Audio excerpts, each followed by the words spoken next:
ಆತ್ಮೀಯ ವಿದ್ಯಾರ್ಥಿಗಳೆಲ್ಲರಿಗೂ ಕೂಡ ನನ್ನ ನಮಸ್ಕಾರಗಳು. ಆತ್ಮೀಯ ವಿದ್ಯಾರ್ಥಿಗಳೇ, ಇಂದಿನ ದಿನ ನಾವು ಗುಪ್ತರ ಸಾಮ್ರಾಜ್ಯದ ಎರಡನೆಯ ಪ್ರಸಿದ್ಧ ದೊರೆಯಾಗಿರುವಂಥ ಎರಡನೆಯ ಚಂದ್ರಗುಪ್ತ ಅಥವಾ ವಿಕ್ರಮಾದಿತ್ಯ ಅಂತ ನೋಡ್ತೀವಿ. ಅವರ ಬಗ್ಗೆ ಅಧ್ಯಯನ ಮಾಡೋಣ. ಆತ್ಮೀಯ ವಿದ್ಯಾರ್ಥಿಗಳೇ, ಈ ನಮ್ಮ ಚಾನಲನ್ನು ಸಬ್ಸ್ಕ್ರೈಬ್ ಮಾಡಿಕೊಳ್ಳ್ರಿ. ನಿಮ್ಮ ಸ್ನೇಹಿತರಿಗೂ ಇತರರಿಗೂ ಇದನ್ನು ಶೇರ್ ಮಾಡಿರಿ. ಅದೇ ರೀತಿಯಾಗಿ ಈ ನಮ್ಮ ತರಗತಿಗಳನ್ನು ಪೂರ್ಣವಾಗಿ ವೀಕ್ಷಿಸಿ ನಿಮ್ಮ ಅಭಿಪ್ರಾಯಗಳನ್ನು, ನಿಮ್ಮ ಅನಿಸಿಕೆಗಳನ್ನು ಕಾಮೆಂಟ್ ಬಾಕ್ಸಲ್ಲಿ ಹಾಕುವುದನ್ನು ಮಾತ್ರ ಮರಿಬೇಡ್ರಿ. ಪೂರ್ಣವಾಗಿ ವೀಕ್ಷಿಸಿರಿ, ಅಭಿಪ್ರಾಯಗಳನ್ನು ನನಗೆ ತಿಳಿಸಿರಿ. ಇನ್ನು ಸಮಯ ವ್ಯರ್ಥ ಮಾಡೋದು ಬೇಡ. ಅದೇ ರೀತಿಯಾಗಿ ಪಾಠಕ್ಕೆ ಹೋಗ್ತಾ ಇದ್ದೀನಿ. ಆತ್ಮೀಯ ವಿದ್ಯಾರ್ಥಿಗಳೆಲ್ಲರಿಗೂ ಕೂಡ ನನ್ನ ಮನೆಗೇನಪ್ಪ ಅಂದರೆ, ಎಲ್ಲರೂ ತಿಳಿಸ್ತಾ ಇದ್ದೀರಿ ಪಾಠ ಮಾಡುತ್ತಾ ಬರೀರಿ ಅಂತ. ಅದು ನನಗೂ ಗೊತ್ತು. ಆದರೆ ಎಲ್ಲರಿಗೂ ಕೂಡ ವಿಡಿಯೋವನ್ನು ಕೊನೆಯವರೆಗೆ ವೀಕ್ಷಿಸೋ ಪೇಷನ್ಸ್ ಇರೋಂಗಿಲ್ಲ ಅಂತೇಳಿ, ಟೈಮ್ ಆಗುತ್ತೆ ಅಂತೇಳಿ ಒಂದೂವರೆ ತಾಸು ಮಾತಾಡಿದರೆ ಅದನ್ನು ಬೋರ್ ಹೊಡೆಯುತ್ತೆ ಎಂಬ ಉದ್ದೇಶದಿಂದ ನಾನು 25 ನಿಮಿಷಕ್ಕೆ ಇಟ್ಕೊಂಡು ಕಂಟೆಂಟನ್ನು ಮೊದಲೇ ಬರ್ಕೊಂಡಿರ್ತೀನಿ. ಅದು ಸಮಯ ಉಳಿಸಬೇಕೆಂಬ ಭಾವನೆಯಿಂದ ಅಷ್ಟೇ. ಅದರಿಂದಾಗಿ ಇದನ್ನು ಗಮನಿಸಿ ಅರ್ಥ ಮಾಡ್ಕೊಳ್ತೀರಾ ಅಂತ ಭಾವಿಸುತ್ತಾ ನಾನು ಪಾಠಕ್ಕೆ ಹೋಗ್ತಾ ಇದ್ದೀನಿ. ಆತ್ಮೀಯ ವಿದ್ಯಾರ್ಥಿಗಳೇ, ನಾವು ನೋಡ್ತೀವಿ ಗುಪ್ತರ ಮನೆತನದಲ್ಲಿಯೇ ಪ್ರಸಿದ್ಧ ದೊರೆ ಯಾರು ಅಂತ ಹೇಳಿದ್ರೆ ಸಮುದ್ರಗುಪ್ತ ಅಂತ ನೋಡ್ತೀವಿ. ಸಮುದ್ರಗುಪ್ತ ಅಂತ ನೋಡ್ತೀವಿ, ಮೊದಲನೆಯ ದೊರೆ. ಆದರೆ ಅವನ ತದನಂತರ ಕಾಲದಲ್ಲಿ, ಅವನ ಮರಣದ ನಂತರ ಅವನ ಉತ್ತರಾಧಿಕಾರಿಯಾಗಿ ಬಂದವನು ಯಾರು ಅಂತ ಹೇಳಿದ್ರೆ ರಾಮಗುಪ್ತ ಅಂತ ನೋಡ್ತೀವಿ. ಯಾರು? ರಾಮಗುಪ್ತ ಅಂತ ನೋಡ್ತೀವಿ. ರಾಮಗುಪ್ತ ಅಂತ. ರಾಮಗುಪ್ತ ಬಂದಿದ್ದ ಅನ್ನುವುದು ನಮ್ಗೆ ಹೆಂಗ್ ತಿಳಿದು ಬರ್ತೈತೆ ಅಂತ ಹೇಳಿದ್ರೆ, ರಾಷ್ಟ್ರಕೂಟರಲ್ಲಿ ಪ್ರಸಿದ್ಧ ದೊರೆಯಾಗಿರುವಂತ ಒಬ್ಬ ಬರ್ತಾನೆ. ಯಾರು ಅಂತ ಹೇಳಿದ್ರೆ ಅಮೋಘ ವರ್ಷ ಅಂತ ಬರ್ತಾನೆ. ಅಮೋಘ ವರ್ಷನ ಸಂಜನಾ ಶಾಸನಗಳು ಅಂತ ಬರ್ತಾರೆ. ಸಂಜನ್ ಶಾಸನಗಳು ಅಂತ.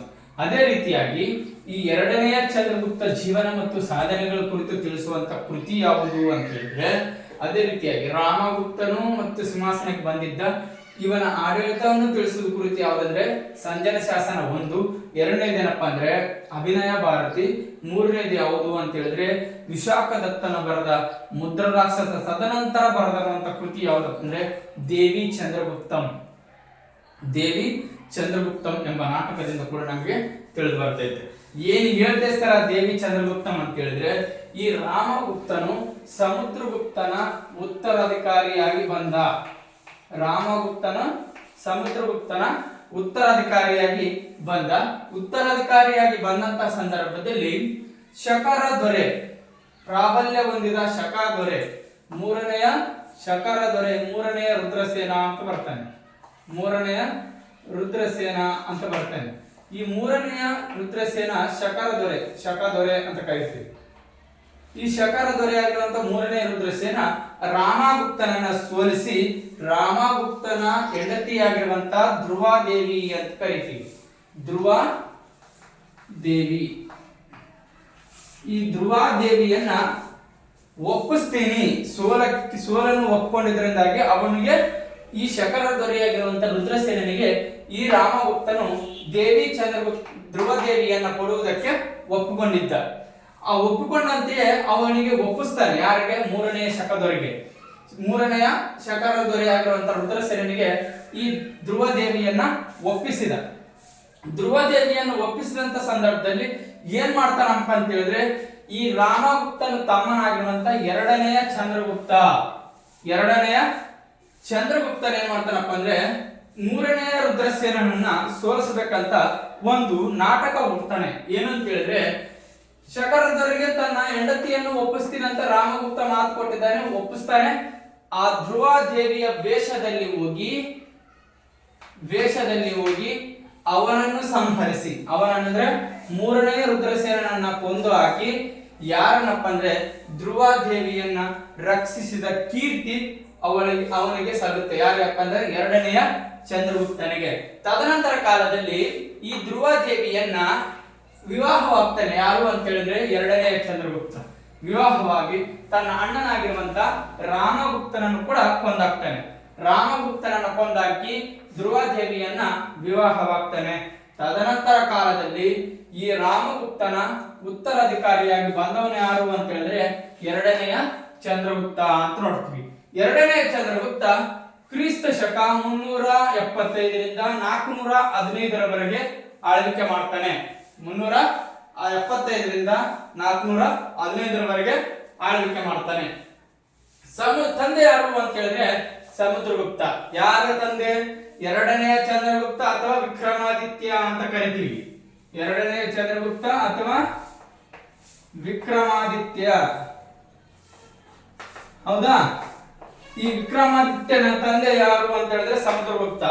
ತಾಯಿ ದತ್ತಾದೇವಿ. ಯಾರು? ದತ್ತಾದೇವಿ ಅಂತ ನೋಡ್ತೀವಿ. ಅದೇ ರೀತಿಯಾಗಿ ಈ ಎರಡನೇ ಚಂದ್ರಗುಪ್ತನ ಏನಂತ ಕರಿತೀವಪ್ಪ ಅಂದ್ರೆ ಗುಪ್ತ ಸಾಮ್ರಾಜ್ಯದಲ್ಲಿಯೇ ಅತ್ಯಂತ ಶ್ರೇಷ್ಠ ದೊರೆ. ಗುಪ್ತ ಸಾಮ್ರಾಜ್ಯದಲ್ಲಿಯೇ ಅತ್ಯಂತ ಶ್ರೇಷ್ಠ ದೊರೆ. ಈತನೇನಪ್ಪ ಅಂದ್ರೆ ಶಕರಾಜರನ್ನ ಅಂದ್ರೆ 2 ಮತ್ತು 3ನೆಯ ರುದ್ರಸೇನರನ್ನ ಸೋಲಿಸಿ ಶಕಾರಿ ಎಂಬ ಬಿರುದನ್ನು ಪಡೆದಿದ್ದ. ಶಕಾರಿ ಎಂಬ ಬಿರುದನ್ನು ಯಾಕೆ ಪಡೆದ ಅಂತ ಹೇಳಿದ್ರೆ ರುದ್ರಸೇನರನ್ನ ಎರಡನೆಯ ರುದ್ರಸೇನ ಮತ್ತು 3ನೆಯ ರುದ್ರಸೇನರನ್ನ ಸೋಲಿಸಿ ಶಕಾರಿ ಅಥವಾ ಸಾಹಸಾಂಕ ಎಂಬ ಬಿರುದನ್ನು ಪಡೆದಿದ್ದ. ಶಕಾರಿ ಅಥವಾ ಸಾಹಸಾಂಕ ಎಂಬ ಬಿರುದನ್ನ ಪಡೆದಿದ್ದ ಅಂತ ನೋಡ್ತೀವಿ. ಅದೇ ರೀತಿಯಾಗಿ ಈ ಎರಡನೇ ಚಂದ್ರಗುಪ್ತನನ್ನ ನಾವು ಸುವರ್ಣ ಯುಗ ಕಾಲ ಅಂತ ಕರಿತೀವಿ. ಗುಪ್ತರ ಕಾಲದ ಸುವರ್ಣ ಯುಗ ಬಹಳ ಬಹಳ ಬಹಳ ಬಹಳ ಇಂಪಾರ್ಟೆಂಟ್. ಇವು 100ಗೆ 400% ಅಥವಾ 1000% ಕಂಪಲ್ಸರಿ ಎಕ್ಸಾಮ್ ಬಂದೇ ಬರ್ತದೆ. ಗುಪ್ತರ ಕಾಲದ ಸುವರ್ಣ ಯುಗ ನೋಡಿ. ಈತನನ್ನ ಗುಪ್ತರ ಕಾಲದ ಸುವರ್ಣ ಯುಗದ ಅಸ್ಥಿಭಾರಕ ಅಂತ ಕರಿತೀವಿ. ಗುಪ್ತರ ಕಾಲದ ಸುವರ್ಣ ಯುಗದ ಅಸ್ಥಿಭಾರಕ ಅಂತ ಕರಿತೀವಿ. ಯಾರನ್ನ?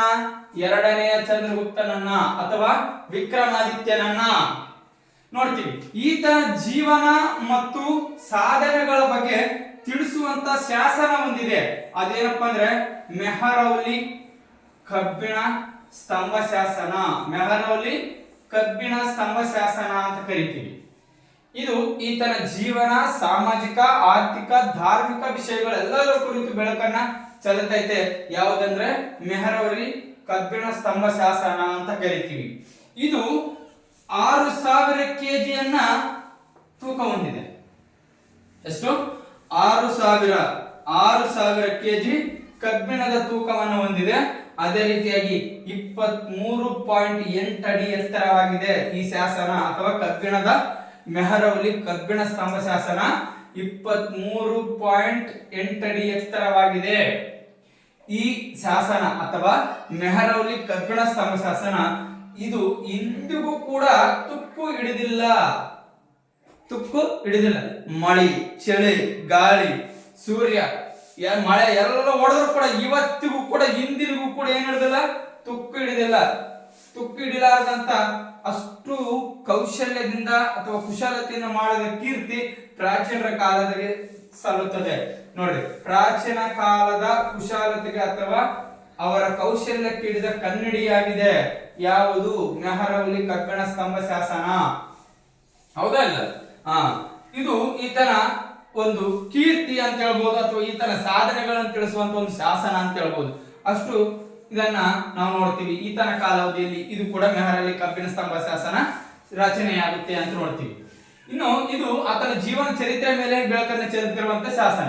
ನೋಡ್ರಿ, ಈತನು ವಿವಾಹಗಳು ತನ್ನ ತಾತ 1ನೇ ಚಂದ್ರಗುಪ್ತ, ತದನಂತರ ಸಮುದ್ರಗುಪ್ತ, ತದನಂತರ ಬಂದವನು ರಾಮಗುಪ್ತ, ರಾಮಗುಪ್ತನ ನಂತರ ಬಂದವನು 2ನೇ ಚಂದ್ರಗುಪ್ತ.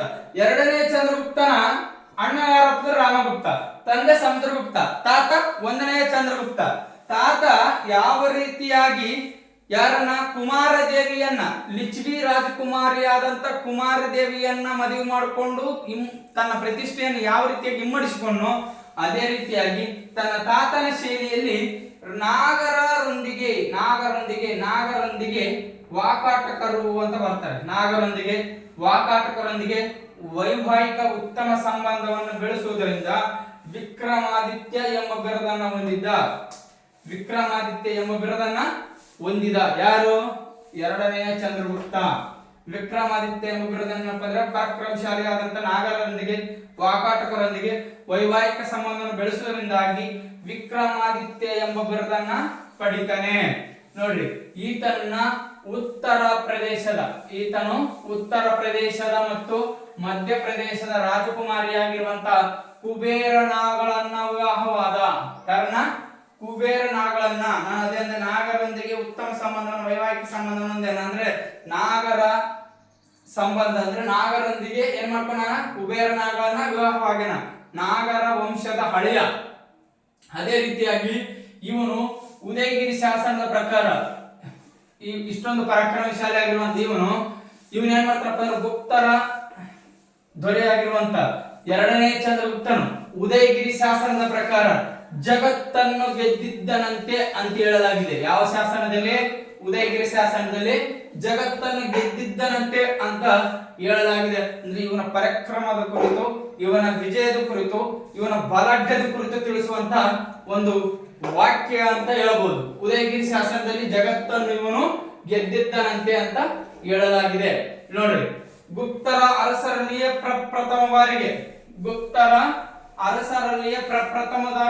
ಪ್ರಥಮವಾಗಿ ತಾಮ್ರದ ನಾಣ್ಯಗಳನ್ನು ಹೊರಡಿಸುವ ದೊರೆ ಯಾರು ಅಂತ ಹೇಳಿದ್ರೆ ಎರಡನೆಯ ಚಂದ್ರಗುಪ್ತ. ಗುಪ್ತರ ಅರಸರಲ್ಲಿಯೇ ಪ್ರಥಮವಾಗಿ ತಾಮ್ರದ ನಾಣ್ಯಗಳನ್ನ ಹೊರಡಿಸಿದ ಕೀರ್ತಿ ವಿಕ್ರಮಾದಿತ್ಯ ಅಥವಾ ಎರಡನೆಯ ಚಂದ್ರಗುಪ್ತನಿಗೆ ಸಲ್ಲುತ್ತದೆ. ಈತನ ಆಸ್ಥಾನದಲ್ಲಿ 9 ಕವಿಗಳ ಕೂಟವನ್ನು ಹೊಂದಿದ್ದನು ಅಂತ ನೋಡ್ತೀವಿ. ಈತನ ಆಸ್ಥಾನದಲ್ಲಿ 9 ಕವಿಗಳ ಕೂಟವನ್ನ ಹೊಂದಿದ್ದ. ಇವರನ್ನ ನಾವೇನಂತ ಕರಿತೀವಪ್ಪ ಅಂದ್ರೆ ಇತಿಹಾಸದಲ್ಲಿ ನವರತ್ನಗಳು ಅಂತ ಕರಿತೀವಿ. ಏನಂತ ಕರಿತೀವಿ? ನವರತ್ನಗಳು ಅಂತ ಕರಿತೀವಿ. ಹೌದಾ? ಯಾರು ಸರ್? ಕಾಳಿದಾಸನು ಶಕುಂತಲ ಎಂಬ ಕೃತಿಯನ್ನು ಬರೀತಾನೆ.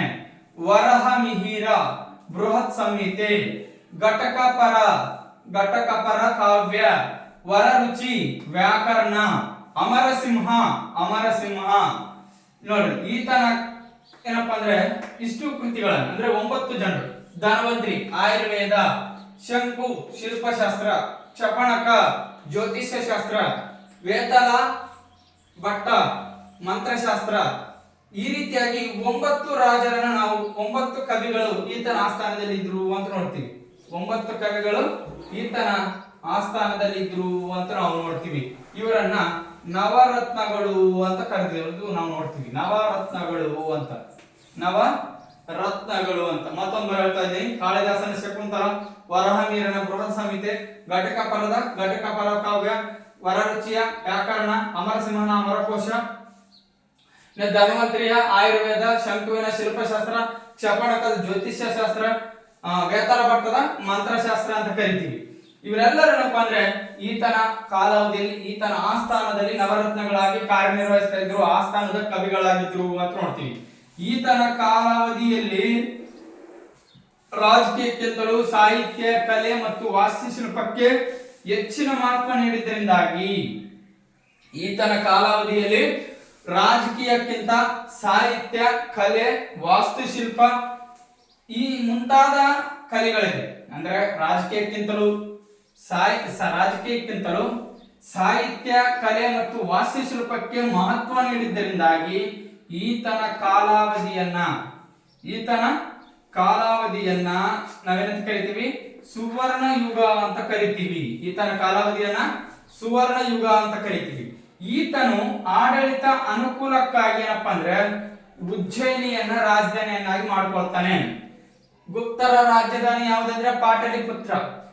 ಎರಡನೆಯ ಚಂದ್ರಗುಪ್ತನ ರಾಜಧಾನಿ ಯಾವುದು ಅಂತ ಹೇಳಿದ್ರೆ ಆಡಳಿತದ ಅನುಕೂಲಕ್ಕಾಗಿ ಏನ್ ಮಾಡ್ತಾನಪ್ಪ ಅಂದ್ರೆ ಉಜ್ಜಯಿನಿಯನ್ನ ರಾಜಧಾನಿಯನ್ನಾಗಿ ಮಾಡ್ಕೊಳ್ತಾನೆ.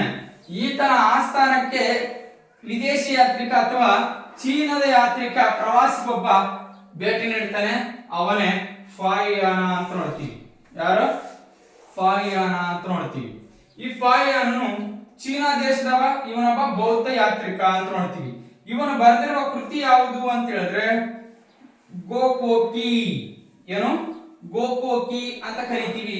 ಇದನ್ನ ಯಾರು ರಚನೆ ಮಾಡ್ತಾರಪ್ಪ ಅಂದ್ರೆ ಚೀನಾದ ಯಾತ್ರಿಕನಾಗಿರುವಂತ ಫಾಹಿಯಾನ್ ರಚನೆ ಮಾಡ್ತಾನೆ. ಈ ಫಾಹಿಯಾನ್ ರಚಿಸಿರುವಂತ ಈ ಗೋಕೋಕ ಎಂಬ ಕೃತಿ ಗುಪ್ತರ ಆಡಳಿತ, ಸಾಮಾಜಿಕ, ರಾಜಕೀಯ ಮತ್ತು ಇತರ ಧಾರ್ಮಿಕ ವಿಷಯಗಳ ಕುರಿತು, ಸಾಮಾಜಿಕ ಆಗಿರ್ಬೋದು, ರಾಜಕೀಯ ಆಗಿರ್ಬೋದು, ಆರ್ಥಿಕ ಆಗಿರ್ಬೋದು, ಎಲ್ಲದರ ಮೇಲೆ ಬೆಳಕನ್ನ ಚೆಲ್ತೈತೆ ಅಂತ ನೋಡ್ತೀವಿ. ಯಾವುದು ಗೋಕೋಕಿ ಎಂಬ ಕೃತಿ. ಗೋಕೋಕಿ ಎಂಬ ಕೃತಿ ಯಾವ ಭಾಷೆಯಲ್ಲಿ ಬರೆಯಲ್ಪಟ್ಟಿದೆ ಸರ್ ಅಂತ ಹೇಳಿದ್ರೆ ಚೀನಾ ಭಾಷೆಯಲ್ಲಿ ಬರೆಯಲ್ಪಟ್ಟಿದೆ. ಯಾವ ಭಾಷೆಯಲ್ಲಿ? ಚೀನಾ ಭಾಷೆಯಲ್ಲಿ ಬರೆಯಲ್ಪಟ್ಟಿರೋದನ್ನ ನಾವು ನೋಡ್ತೀವಿ. ಆತ್ಮೀಯ ವಿದ್ಯಾರ್ಥಿಗಳೇ, ಇದಿಷ್ಟು ನಮ್ಮ ಸರ್ಕಾರಿಯ ಪ್ರೌಢ ಅಥವಾ PUC ಮಂಡಳಿ ಏನಿದೆಯಲ್ಲ ಆದ್ರೆ ಆ ಬುಕ್ಕಿನಲ್ಲಿರುವಂತ ನಮ್ಮ ಇನ್ಫಾರ್ಮೇಶನ್ ಅಥವಾ ಇದಿಷ್ಟು ನಿಮ್ಮ 2ನೇ ವಿಕ್ರಮಾದಿತ್ಯನ ಜೀವನ ಮತ್ತು ಸಾಧನೆಗಳ ಕುರಿತು ಇರುವಂತ ಒಂದು ಮಾಹಿತಿ. ಇದು 2ನೇ ಚಂದ್ರಗುಪ್ತ ಜೀವನ ಸಾಧನೆಗಳು ಅಂತ ನೋಡ್ತೀವಿ. ಇದಿಷ್ಟು ನಿಮಗೆ ಬಹಳ ಇಂಪಾರ್ಟೆಂಟ್. ಇದನ್ನ ಪದೇ ಓದ್ಕೊಳ್ರಿ, ಅದೇ ರೀತಿಯಾಗಿ ವೀಕ್ಷಿಸಿ ಅರ್ಥ ಮಾಡ್ಕೊಳ್ರಿ ಅಂತ ತಿಳಿ ಹೇಳ್ತಾ ಇದ್ದೀನಿ. ಆತ್ಮೀಯ ವಿದ್ಯಾರ್ಥಿಗಳೇ, ಪಾಠವನ್ನ ಪೂರ್ತಿಯಾಗಿ ನೋಡ್ರಿ. ಅದೇ ರೀತಿಯಾಗಿ ನಿಮ್ಮ ಅಮೂಲ್ಯವಾದ ಸಮಯವನ್ನು ಕೊಟ್ಟು ನೋಡಿ. ನಿಮ್ಮ ಅಭಿಪ್ರಾಯವನ್ನು ಕಮೆಂಟ್ ಬಾಕ್ಸ್ ಅಲ್ಲಿ ಹಾಕ್ರಿ. ನಿಮ್ಮ ಅಭಿಪ್ರಾಯಗಳನ್ನ ಮತ್ತು ನಿಮ್ಮ ಸ್ನೇಹಿತರಿಗೆ, ಅಕ್ಕಪಕ್ಕದವರಿಗೆ ಈ ವಿಡಿಯೋವನ್ನು ಶೇರ್ ಮಾಡಿ, ಸಪೋರ್ಟ್ ಮಾಡಿ ಎಂದು ಹೇಳುತ್ತಾ ಈ ತರಗತಿಯನ್ನು ಮುಗಿಸುತ್ತೇನೆ. Thank you so much.